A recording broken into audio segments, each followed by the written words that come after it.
this video, I'm going to share how installing Linux as a Windows user that has been on the Windows platform for all my life has improved my life in a matter of just a couple of days. Windows always has been a huge part of my life. I started out when I wanted to play video games on my neighbor's computer, which had Windows XP on it, and every time I would knock on her door, ask her if I could use her computer so I can play some games and watch some YouTube videos on there.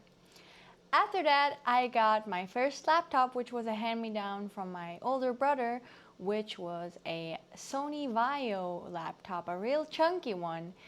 I used and abused that thing, and it had Windows Vista on it. Windows Vista was kind of hated from the online community because it was notorious for using a lot of system resources. That laptop was my life for most of my younger years.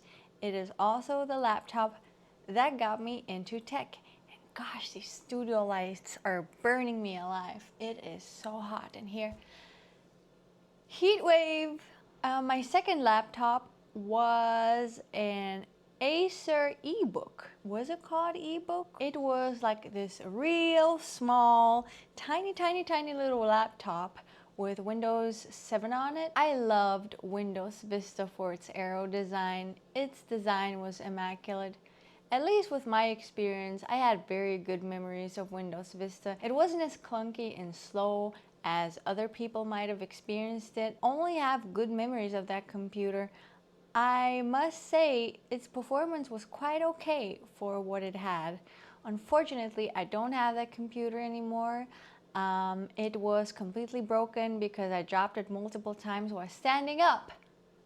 And my headphones still being connected to that thing. I remember it just split from the middle on the back side. Pause, that sounds a bit weird. Anyways, good memories of Windows Vista. And it has also influenced my own design language in many ways. I really appreciate that time that I spent on that laptop. It was one of my most formative years. My experiences with Windows versions after 7 were not quite positive all the time. I remember when Windows 8 and 8.1 were released for the first time. My second very own laptop, I still have that thing, is an Asus X series laptop where I really started my digital art journey. I had a pirated version. Of Photoshop on there. Chill, Adobe, okay. I did not sell my artwork. It was for personal use only. Listen, if buying isn't owning, piracy is stealing. Can I get an amen? Anyways, yeah, I had a bunch of digital art software on that computer. I connected it to my little Wacom graphical tablet, and I started out my graphical art journey on there. And I remember that laptop was riddled with problems ever since I had Windows 8 on there. Well, the first time where I actually lost all of my data on there was either a drivers or a graphics card hardware issue, so probably the operating system wasn't completely at fault here. It blue screened, it died on me. Luckily, it was still in warranty, so I was able to get a replacement or a repair. I did lose all of my data after I sent in that laptop, so, well, that was kind of a loss for me. But I remember after that I had so many problems. I remember when OneDrive first got rolled out and released. It used to be called SkyDrive actually. It fucked up my whole file system for some reason, and it froze up on me. Every time I opened the Explorer just completely froze. I was not able to retrieve any data. And that was the second time I lost all my data because the Explorer was corrupted because of SkyDrive, and I had to reinstall Windows from scratch all over again. Well, I've lost all of my data already, so having to go through that a second time probably desensitized me in a bad way, but I still managed to get the operating system going, and I noticed a bunch of issues regarding performance, software compatibility. There was a bunch of software that was able to function on Windows 7 that wasn't functioning on Windows 8. It was slow as shit sometimes. The Metro design was kind of cool. The Aero design, in my opinion, is much superior. You also had a bunch of customization options, but that wasn't really that present. Windows has gotten through a horrible enshittification process where it just got worse and worse and worse. And I felt it when I started to have different UIs for different settings pages. It all started with Windows 8 when they tried to sneak in a new settings page design and never got rid of the old settings UI. So you still have the legacy settings UI and a modern settings UI, and they weren't able to merge them, right? So you have a bunch of system settings that are still in the classic UI, and you have system settings missing in the modern UI. Let's take the control panel, for example. You have the control panel that still looks like quote-unquote legacy Windows 7 design. You also have the Windows 10 system settings, which are completely different. It just differs in many different ways. There are many reasons as to why I had to flee the Windows operating system, and it all started with the installation of the operating system itself. It was one of the most hellish experiences I had installing an operating system. It was a complete nightmare. For some reason, I was not able to downgrade from Windows 11 to Windows 10, which was my initial plan, because Windows 11, it sends a bunch of telemetry and diagnostic data, which was not necessarily the case with earlier versions or earlier releases of Windows 10.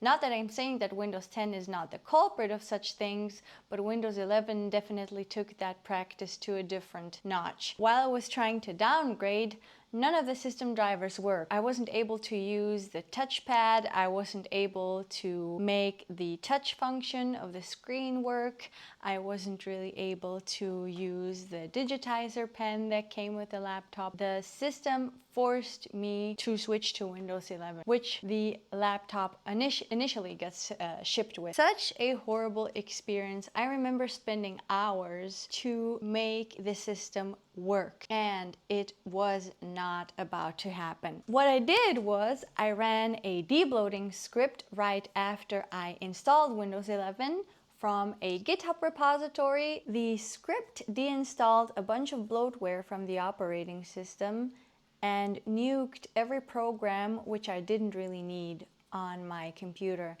And that already kind of made me despise Windows 11 from the beginning, because it forces you to run scripts and use PowerShell to clean up your own operating system. And from the very beginning, it just was not a pleasant out-of-the-box experience that I hoped for. Having to actively fight against your operating system to make it feel sleek and fresh and actually friendly and nice to use. And I did not have that experience from the very beginning.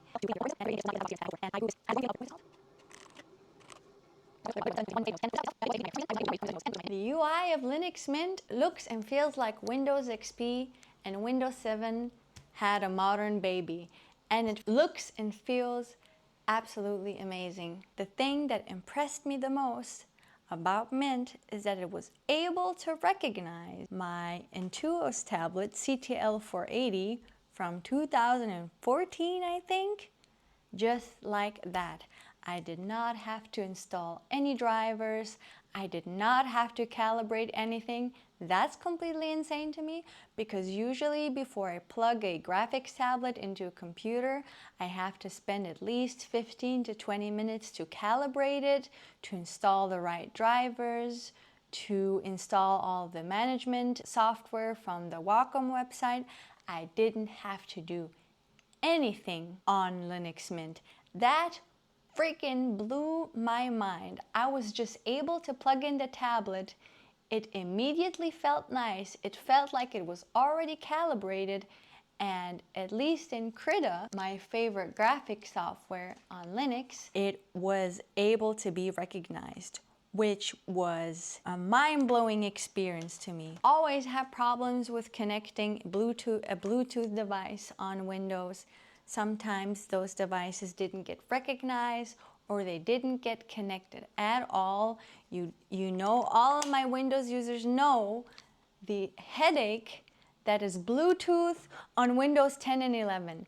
It's completely horrible. My Bluetooth mouse was immediately recognized by Mint. That was also an insane experience to me. I had no issues with periphery devices whatsoever, which is awesome. 99 to 98% of the experience that I had with Linux Mint so far has been amazingly beautiful, fast, quick, bloatware-free, and nice. Except for the DaVinci Resolve thing, but I'm able to get over that.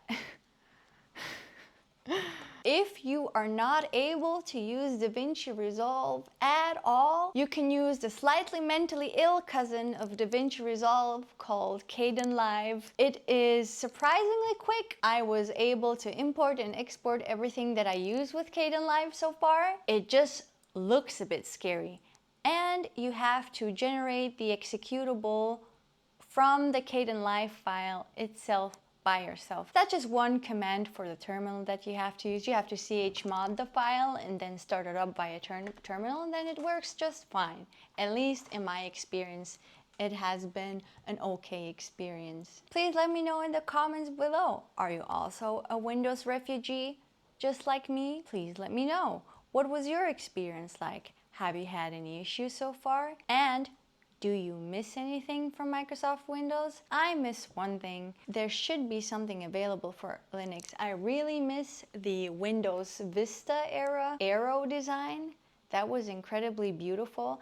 That design influenced a lot of my design language. It is a beautiful UI. Windows Vista was such a beautiful operating system. Now, it was hated by many people because it used a shit ton of system resources. That's probably also why my laptop overheated all the time and left some burn marks on my legs. But that was a long time ago. But those were fun times, honestly. It probably wasn't a good sign that my laptop overheated while I was playing browser games and watching YouTube videos.